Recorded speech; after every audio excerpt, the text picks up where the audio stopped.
Күн достар, сіздермен бірге Education Gate Mika. Мен сені геодезия және картография білім беру бағдарламасы туралы сөз қозғаймыз.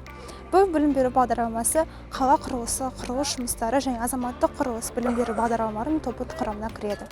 Геодезия және картография білім беру бағдарламасы әртүрлі масштабтағы карталарды жасау мақсатында электрондық геодезиялық аспаптардың көмегімен жер бетінде аспаптық өлшеулермен әртүрлі азаматтық және өнеркәсіптік құрылыстарды салу кезінде инженерлік геодезиялық жұмыстармен айналысатын мамандарды даярлауға бағытталған. Білім беру бағдарламасын оқуға түсу үшін БТ-да математика және физика таңдау пәндерін тапсыру керек. 2021 жылғы мемлекеттік білім беру гранттарын тағайындау конкурс нәтижесі бойынша грантқа оқуға түсудің шекті байы 60 байды құрайды.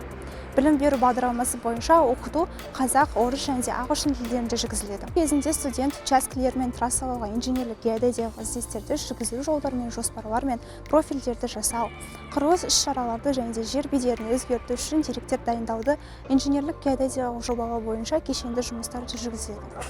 Әртүрлі құрылыстардың осьтерін, ежге жерлерін бөле отырып, табиғи тілдер жобасын шығаруды, атқарушылық түсірімдемелерді жүргізуді үйренеді. Оқу аяқталғаннан кейін мамандар қайда және кім болып жұмыс істей алатыны да маңызды.